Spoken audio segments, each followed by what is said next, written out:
On a cold Detroit night, bus driver Keisha picked up a penniless young man on her bus. 10 years later, that same young man arrived at her doorstep with keys in his hand and tears in his eyes. The words he spoke changed Keisha's life forever. "This company is yours now."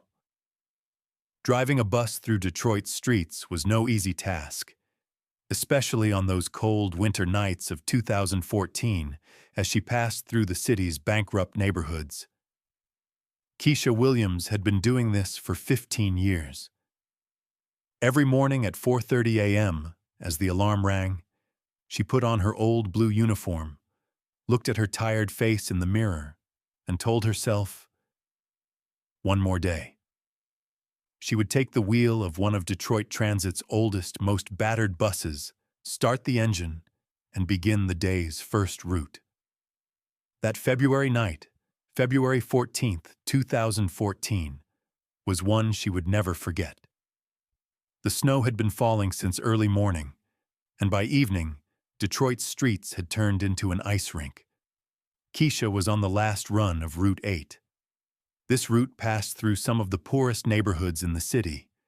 Abandoned houses, extinguished streetlights, broken windows. The route bore all the signs of Detroit's decline. It was almost 10:45, and the bus was nearly empty. There were only 2 nurses returning from Mercy Hospital, an elderly security guard who had just finished his late shift, and a young worker trying to doze off in the back corner. Keisha enjoyed this tranquility. The daytime hustle and bustle, the shouting passengers, the traffic stress, all of it was left behind. As she approached the stop on Warren Avenue, she noticed a shadow running through the heart of the snowstorm. At first, she thought it was a dog, but as she got closer, she realized it was a young person. A boy, perhaps 17 or 18 years old, was running toward the bus with his hands over his head, trying to shield himself from the snow. He was wearing only a thin gray sweatshirt. The soles of his sneakers were almost completely worn through. When Keisha opened the door, she saw that the young man was shivering. His lips were blue, and drops were falling from the tip of his nose. His hands were so cold, he couldn't grip the door handle. "Please, ma'am," the young man said, his voice trembling. "I need to get to East Side. It's urgent." Keisha pointed to the ticket machine. $3.50, sweetie." The hope on the young man's face vanished instantly. He checked his pockets, first the right one, then the left, then the front pocket of his sweatshirt. There was nothing in any of them. He bowed his head. "I don't have any money, ma'am, but please, it's really important. I beg you." This situation was nothing new to Keisha. At least 15 to 20 people a day tried to ride without paying. Some were genuinely in need. Others were just freeloading. Detroit Transit's rules were clear. No fare evaders allowed. If caught, she'd lose her job. And Keisha needed this job. She was 42, hadn't gone to college after high school, and had no other skills. But tonight was different. The desperation in the young man's eyes, his struggle not to cry, being out on the street at this hour in a snowstorm, it made Keisha think of her mother. "My daughter," her mother would say. "If a person can't help another person, what's the point of life?" Keisha paused for a moment. Her daily wage was $120. After taxes, she took home $95. Rent was $500. Electricity $80. Water $35. Phone $45. Every penny mattered. Last month, she couldn't pay the electricity bill and had to borrow money from a friend. But this child would freeze. And a voice in Keisha's heart, her mother's voice, whispered, "Money comes and goes, but your conscience stays with you forever." "Go inside," she said quietly, without taking her eyes off the road. The young man didn't understand for a moment. "What did you say?" I said go inside. But sit quietly. Don't make a sound. The young man's face lit up. Really? Thank you so much. Shh, Keisha said, putting her finger to her lips. Quietly. Marcus, whose name Keisha would later learn was Marcus, moved to the back of the bus. Keisha watched him in the rearview mirror. The boy was typing something on his phone, his hands still shaking from the cold. Then he put the phone down and rested his head against the window. Keisha saw his eyes fill with tears. 20 minutes later, when we arrived at East Side, Marcus stood up. The other passengers in front got off, and Marcus came forward to get off as well. When he reached the door, he stopped and turned to Keisha. "What is your name, ma'am?" he asked. Keisha Williams. Mrs. Williams, how can I don't know how to thank you. Tonight was the most important night of my life." Keisha smiled. "Anyone can find themselves in a difficult situation, sweetheart. One day, you'll help someone else." Marcus nodded solemnly. "I will, Mrs. Williams. I promise you, one day I'll thank you. Go now. It's getting late. Be careful." And Marcus left. He disappeared into the darkness of the night, in the middle of the snowstorm. At that moment, Keisha thought it was just an ordinary act of kindness. She had no idea how her life would change. This incident never left Keisha's mind. The next day, when she came to work, she thought of Marcus as she passed that stop. The next week, the next month, she continued to think of Marcus. Was he okay? Why was it so important for him to go there that night? Why was he crying? Keisha's life didn't change much after that incident. Same routes, same passengers, same difficulties. Detroit's decline continued. Every day there were reports of unemployment. Every day shops closed. Every day families moved away. But something had changed inside Keisha. She now looked at passengers without money differently. She listened more carefully to their stories. A month later, an elderly African-American woman boarded the bus. Her name was Dorothy Williams, 68 years old, a retired nurse. She had a plastic bag in her hand, which appeared to contain hospital papers. "I need to go to Mercy Hospital, dear," she said breathlessly. "But I only have $2. My pension hasn't come in yet." Keisha didn't hesitate. "It's okay, Auntie, you can get on." Dorothy was surprised. "But the money—" "Don't tell anyone," Keisha winked. Dorothy's eyes filled with tears. "God bless you, dear. Are you an angel?" This continued.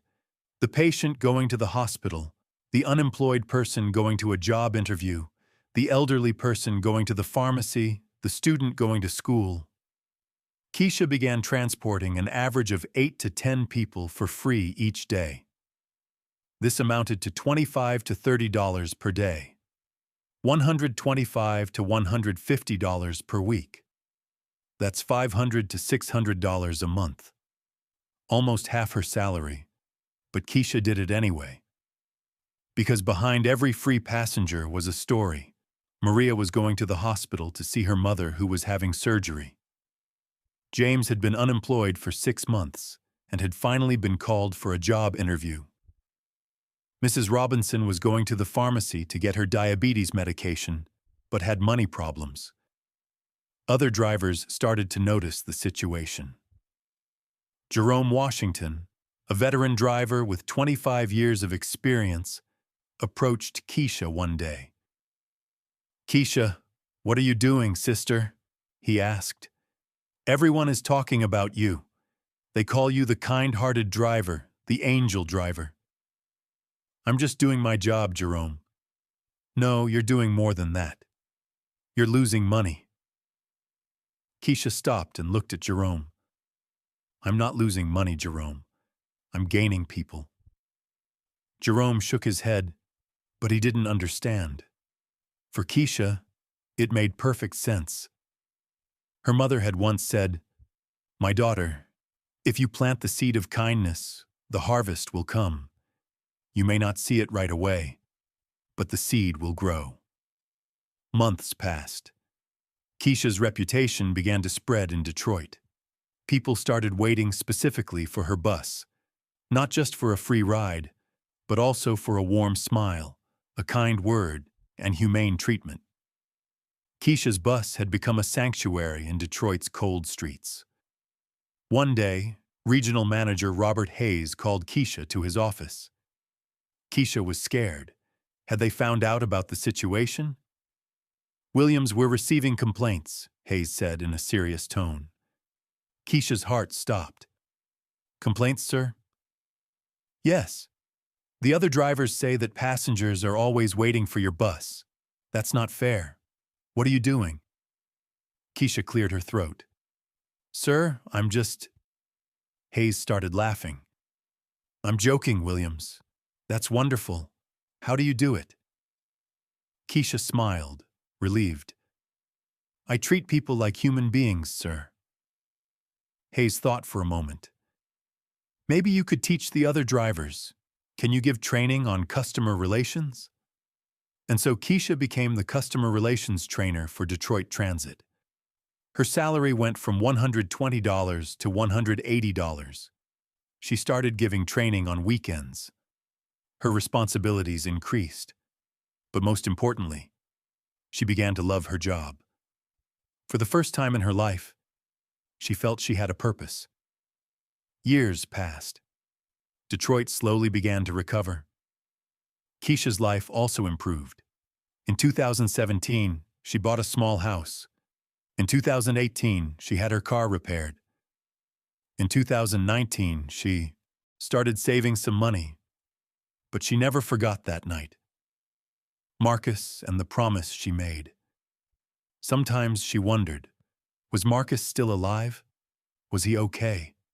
Where had he gone that night? And why was he crying?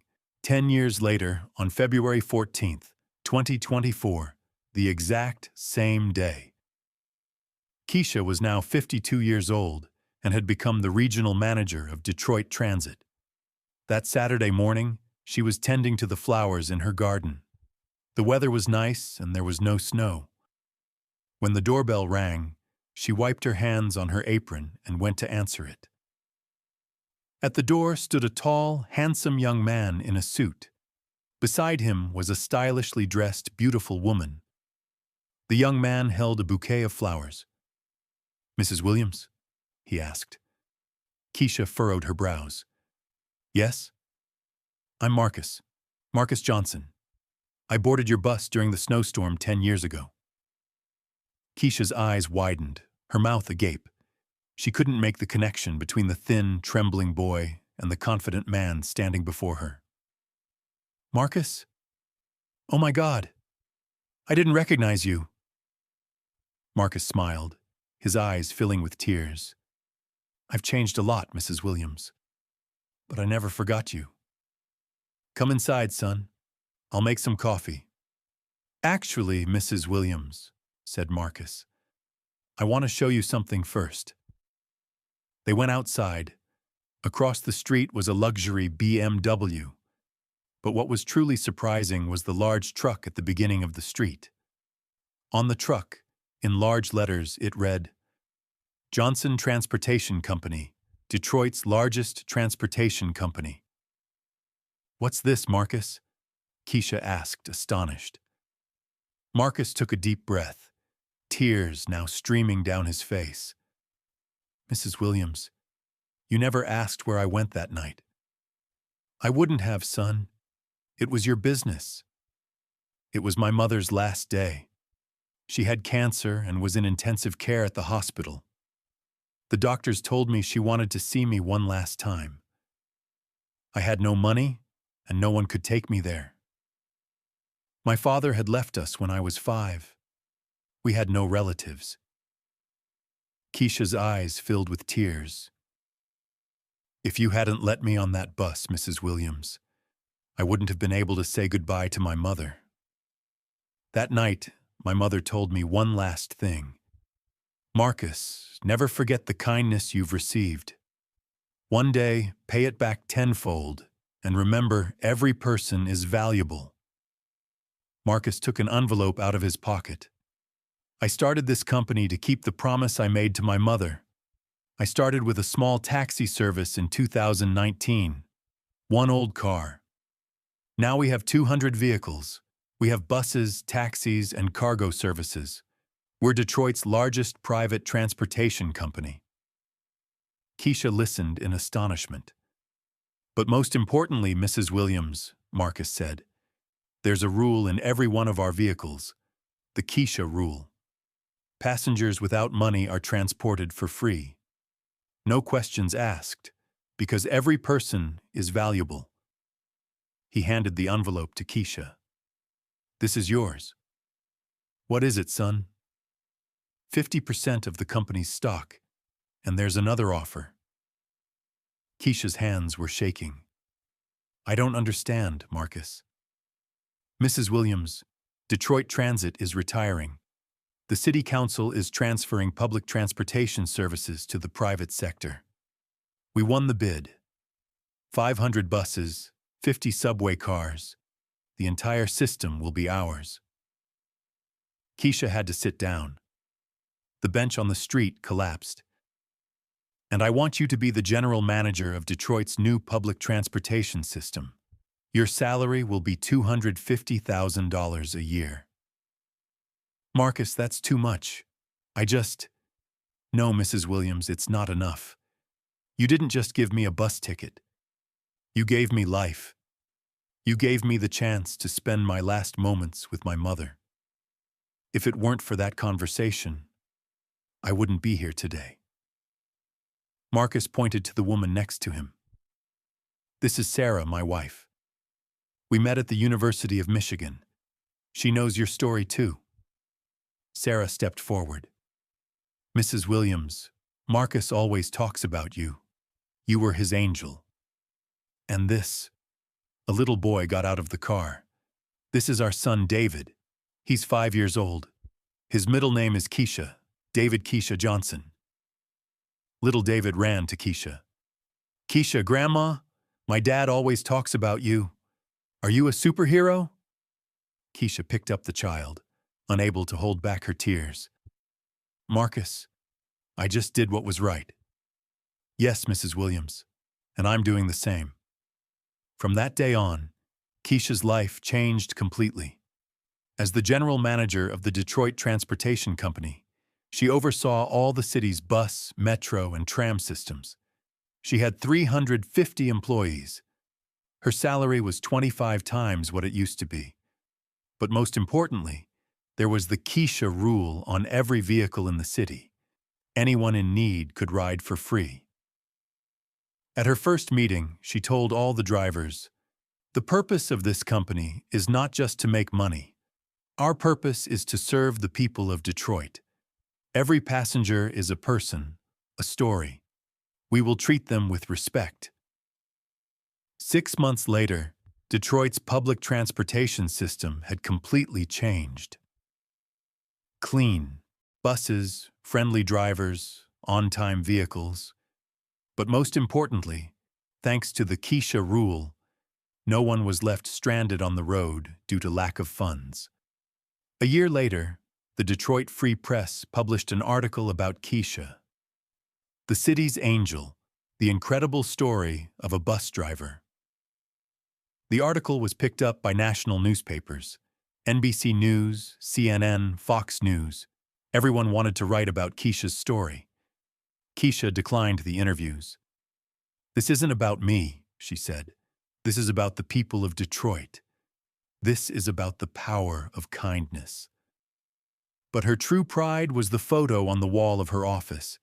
It was a family photo taken by Marcus in front of that old bus. Marcus, Sarah, little David, and Keisha. They were all smiling. Below the photo was a handwritten note from Marcus. Keisha, thank you for planting the seed of kindness. Now it's harvest time. With endless love, Marcus, Sarah, and David. 2 years passed. Keisha was now one of Detroit's most famous names. The city's transportation system was being used as a model across the U.S. The problem of fare evasion had been completely solved. People could now travel without fear of being unable to pay. One day, a young girl approached Keisha at a bus stop. Jennifer Martinez, 23, was a graduate of Wayne State University's law school. "Are you Keisha Williams?" "Yes. I'm Jennifer. 4 years ago, you let me ride the bus when I had no money. I was on my way to my final exam at law school that day." Keisha smiled. "I remember. How did it go?" "I passed the exam. I graduated at the top of my class. And I have some news. I'm running for mayor of Detroit." Keisha was surprised. "Really?" "Yes. And at the heart of my campaign is something. Expanding the Keisha Rule to all city services. Free healthcare, free education, free transportation. Every Detroit citizen's right." Jennifer's eyes sparkled. "Mrs. Williams, you didn't just give me a ride on the bus. You gave me hope. You showed me that anything is possible in life.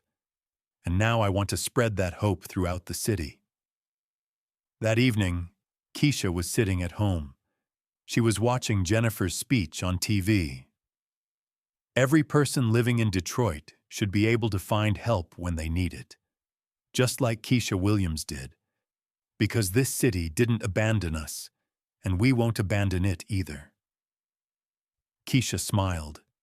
She remembered her mother's words, "If you plant seeds of kindness, the harvest will come." But now she had learned something else. The harvest had come not just for her, but for the entire city.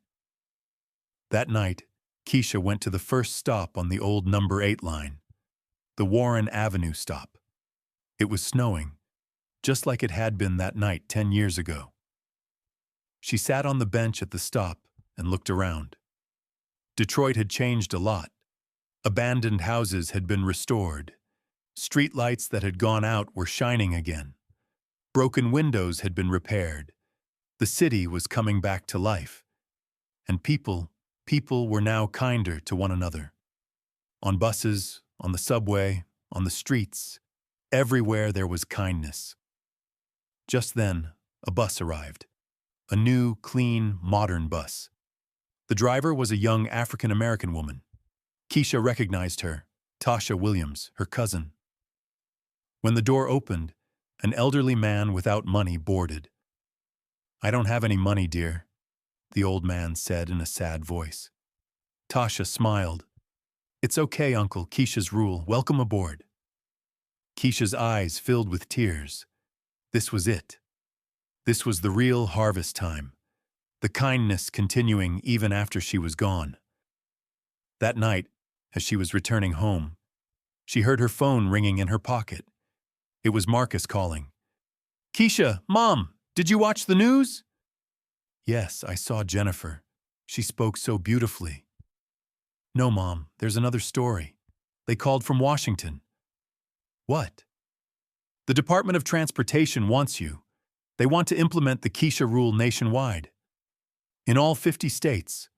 Across the entire United States." Keisha stopped. She stood in the middle of the street and looked up at the sky. Snowflakes were falling on her face, just like that night 10 years ago.